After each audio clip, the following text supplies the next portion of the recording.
நமசிவாய வாழ்க. நவம்பர் மாதத்துக்கான சிம்ம ராசிக்கு பலன் எவ்வாறு இருக்கும் என்பதை பற்றி பார்க்கலாம். ராசியின் அதிபதி என்று சொல்லக்கூடிய சூரிய பகவான் நீச்சம் பெற்று காணப்படுகிறார்.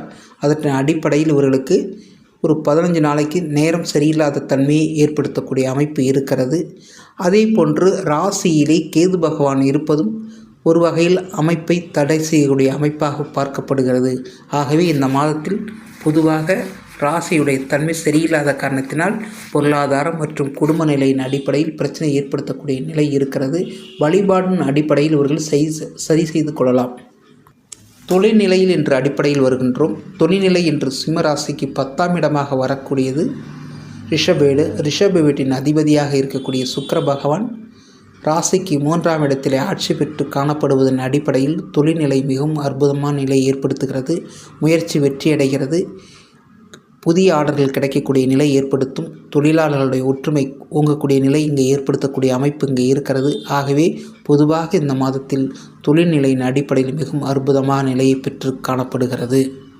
புதிய ஆர்டர்கள் கிடைக்கக்கூடிய நிலையும் ஏற்கனவே இருக்கக்கூடிய தொழில் செய்து வைத்த தொழிலின் அடிப்படையில் இவர்களுக்கு விலை கூடக்கூடிய நிலையின் அதன் அடிப்படையில் லாபத்தை பெறக்கூடிய நிலை இங்கே ஏற்படுகிறது. 6ஆம் இடம் என்று வருகின்றோம். 6ஆம் இடம் என்று சொல்லும் பொழுது வேலையை குறிக்கக்கூடிய நிலை. வேலையின் என்று வரும்பொழுது இங்கே 6ஆம் இடமாக வரக்கூடியது மகர வீடு. மகர வீட்டினுடைய அதிபதி சனி பகவான் ராசிக்கு 8ஆம் இடத்திலே காணப்படுவதால் சற்று சில பிரச்சனைகளை கொடுத்தாலும் குரு வீட்டில் அமைய பெற்ற காரணத்தின் அடிப்படையில் இவர்களுக்கு நன்மை ஏற்படுத்தக்கூடிய அமைப்பாக பார்க்கப்படுகிறது. கார்ப்பரேட் நிறுவனத்தில் வேலை செய்பவர் நிலையின் அடிப்படையில் பார்க்கப்பட்டால் நன்னிலை காணப்படுகிறது. மேலதிகாரின் மூலம் ஒரு பதவி உயர்வு மற்றும் அதன் அடிப்படையில் இங்கு உங்களுக்கு நற்பெயர் கிடைக்கக்கூடிய நிலை ஏற்படுத்தக்கூடிய தன்மை அங்கே இருக்கிறது. அரசு வேலையில் செய்பவர்களுக்கு சில பிரச்சனைகளை கொடுக்கக்கூடிய நிலை ஏற்படுகிறது. மூத்த அதிகாரியின் மூலம் சில பிரச்சனைகளும் கொடுக்கக்கூடிய நிலையும் வேலை மாற்றத்தை ஏற்படுத்தக்கூடிய நிலையும் அங்கே ஏற்படும். கவனமாக இருந்து செயல்படுவதன் மூலம் கெட்டிக்காரத்தன்மையாக இருக்கக்கூடிய அமைப்பாக பார்க்கப்படுகிறது. 2ஆம் இடம் என்று சொல்லக்கூடியது குடும்பம், வாக்கு, தனம் என்ற அடிப்படையில் வருகிறது.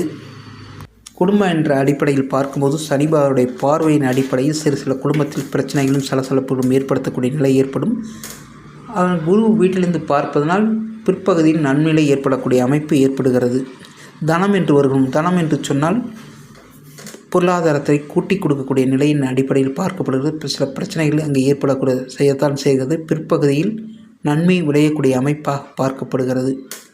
அடுத்து வாக்கு, ஒருத்தருக்கு கொடுக்கப்பட்ட வாக்கு நிறைவேற்ற முடிகிறதா என்று பார்க்கும் பட்சத்தில் சில பிரச்சனை ஏற்படத்தான் செய்கிறது. பொருளாதார வகையிலும் சரி வேறு வகையிலும் கொடுக்கப்பட்ட வாக்கு நிறைவேற்ற முடியாத தன்மையில் தவிக்கக்கூடிய நிலை ஏற்படுத்தக்கூடிய அமைப்பு ஏற்படும். இதற்கு என்ன செய்ய வேண்டும் என்று சொல்லி பார்க்கும் பொழுது பெருமாள் கோவில் வழிபாடு மேற்கொள்வதன் மூலம் இவர்களுக்கு சில பிரச்சனைகளை தடுத்து ஆளக்கூடிய நிலை ஏற்படும். 3ஆம் இடம் என்பது வெற்றி, தாமதம் இவற்றின் மூலம் விடாமுயற்சி ஏற்படுத்தக்கூடிய அமைப்பு. இதன் அடிப்படையில் 3ஆம் நன்னிலை பெற்று காணப்படுவதன் அடிப்படையில் மிகவும் அற்புதமான நிலையாக இருக்கிறது. விடாமுயற்சியின் மூலம் வெற்றியை கிடைக்கக்கூடிய அமைப்பாகவும் பார்க்கப்படுகிறது. 4ஆம் இடம் தாயார் நிலை, முதலீடு, வண்டி, வாகன சேர்க்கை இவற்றின் அடிப்படையில் பொருளாதாரத்தை பற்றி தெரிந்து கொள்ளக்கூடிய நிலையாக பார்க்கப்படுகிறது. தாயார் நிலையின் அடிப்படையில் பார்க்கப்பட்டால் சில பிரச்சனைகளை ஏற்படத்தான் செய்கிறது. அவர்கள் மருத்துவமனையின் மூலம் அவர்களுக்கு தீர்வு காண்டு கொள்ளப்பட வேண்டும். வண்டி, வாகன சேர்க்கையின் அடிப்படையில் மிகவும் அற்புதமான காலமாக பார்க்கப்படுகிறது. கடன் ஏற்படுத்தி கொள்ளக்கூடிய நிலை அங்கு ஏற்படுகிறது. அவற்றின் மூலம் நன்மை விளையக்கூடிய அமைப்பாகவும் பார்க்கப்படுகிறது. தொழிலின் அடிப்படையில் முதலீடு செய்யலாமா என்று பார்க்கும் பொழுது முதலீடு செய்யக்கூடிய நிலை அங்கு அற்புதமாக இருப்பதனால் நீங்கள் முதலீடு செய்து கொள்வதில் மிகவும் அற்புதமான காலமாக பார்க்கப்படுகிறது. 5ஆம் வீடு குலதெய்வம், குழந்தையினுடைய பற்றி நிலையை தெரிந்து கொள்ளக்கூடிய நிலை. புதிய தம்பதிகளாக இருந்தால் அவர்களுக்கு குழந்தை பாக்கியத்தை ஏற்படுத்தி கொள்ளக்கூடிய நிலை இங்கே ஏற்படுகிறது. அற்புதமான காலமாக பார்க்கப்படுகிறது. ஏற்கனவே குழந்தை இருப்பவருடைய நிலையின் அடிப்படையில் பார்க்கும்போது 5ஆம் வீடு குரு பகவான் ராசிக்கு விரய வீட்டில் இருப்பதனால் குழந்தைகள் மூலம் விரய செலவை ஏற்படுத்தி கொள்ளக்கூடிய நிலை ஏற்படுகிறது. கவனம் தேவை. குலதெய்வம் அருளின் அடிப்படையில் இந்த பிரச்சனையிலிருந்து வெளிவரக்கூடிய நிலை ஏற்படுத்தும். குலதெய்வத்தை வேண்டி வழங்கிக் கொள்வதன் மூலம் இந்த பிரச்சனையிலிருந்து வெளிவரலாம். 6ஆம் இடம் ஏற்கனவே சொல்லையாகிவிட்டது வேலையை பற்றி. அடுத்தது அதனுடைய நிலையின் அடிப்படையில் பார்ப்போம். கடன், நோய், வழக்கு என்ற அடிப்படையில் வருகின்றோம். கடன் ஏற்படுகிறதா என்று பார்க்கப்பட்டால் கடன் ஏற்படத்தான் செய்கிறது. நன்மையான கடனாகவே பார்க்கப்படுகிறது.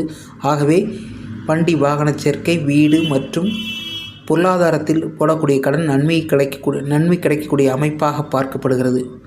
நோய் ஏற்படுகிறதா என்று பார்த்தால் அவர்களுக்கு இல்லை. குடும்பத்தினுடைய சுற்றுச்சூழ்நிலையின் அடிப்படையில் தாயார் மற்றும் குழந்தைகள் அடிப்படக்கூடிய நிலையின் அடிப்படையில் வருகிறது. கவனமாக இருப்பதன் மூலம் நன்மை பயக்கக்கூடிய நிலையாக பார்க்கப்படுகிறது. வழக்கு என்று வரும்பொழுது சில பிரச்சனைகளை ஏற்படத்தான் செய்கிறது. பெரிதோர் தொழில் மற்றும் அருகாமையில் இருப்பவருடைய நிலையின் அடிப்படையில் ஏற்படக்கூடிய பிரச்சனையாக பார்க்கப்படுது. கவனம் தேவை.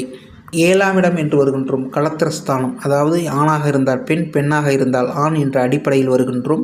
களத்திரஸ்தானத்தின் அடிப்படையில் ராகு பகவான் இருப்பதும் சனிக்கு விரயத்திலே அந்த வீடு இருப்பதன் அடிப்படையில் சில பிரச்சனைகள் ஏற்படத்தான் செய்கிறது.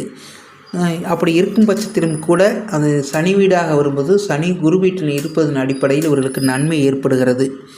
அதாவது நீண்ட காலமாக திருமணம் இல்லாதவர்களுக்கு திருமணத்தை நடத்தி வைக்கக்கூடிய நிலை அங்கே ஏற்படுகிறது. ஏற்கனவே திருமணம் மாணவர்களின் அடிப்படையில் நன்மை கொஞ்சம் சற்று குறைவாக இருப்பதனால் கணவன் மனைவியிடையே ஏற்படக்கூடிய பிரச்சனையை வழிபாட்டின் மூலம் தீர்த்து கொள்வது நன்று. நண்பர் மூலம் சில பிரச்சனை ஏற்படக்கூடிய நிலை ஏற்படுகிறது. கவனமாக இருப்பது நன்று. தொழில் கூட்டாளிகளின் அடிப்படையில் வரும்பொழுது அவர்களிடம் சில பிரச்சனை வரத்தான் செய்கிறது. கவனமாக அவரை நீக்கிக் கொள்வதன் மூலம் மிகப்பெரிய பிரச்சனைக்கு போகாமல் தடுத்து கொள்வதன் மூலம் நன்மை பயக்கக்கூடிய நிலையாக பார்க்கப்படுகிறது. 8ஆம் இடம் ஆயுளையும் அதிர்ஷ்டத்தையும் கொடுக்கக்கூடிய இடமாக பார்க்கப்படுகிறது. நன்மையான காலமாகவே அங்கே இருக்கிறது. ஆகவே 8ஆம் இடத்திலே சனி பகவான் இருப்பது மிகவும் அற்புதமான ஒரு அமைப்பு. ஆயுளையும் அதிர்ஷ்டத்தையும் நன்மைப்படுத்தி கொடுக்கக்கூடிய காலமாக அங்கே பார்க்கப்படுகிறது. 9ஆம் இடம் என்று சொல்லக்கூடிய வீடு பாக்கியத்தை கொடுக்கக்கூடிய வீடாக பார்க்கப்படுகிறது. தலைமை பண்பு மற்றும் கோவில் வழிபாடு மற்றும் நன்னிலை ஏற்படக்கூடிய நிலை, அவற்றின் அடிப்படையில் நன்மை விளைகிறதா என்று பார்க்கும் பட்சத்தில் நன்மை விளைகிறது. வழிபாடின் மூலம் மிகவும் அற்புதமான நிலையை பெறக்கூடிய அமைப்பாக பார்க்கப்படுகிறது. கோவில் கட்டுதல், தர்மஸ்தானத்திற்கு செய்யக்கூடிய நிலையும் ஏற்படக்கூடிய நிலை ஏற்படுகிறது.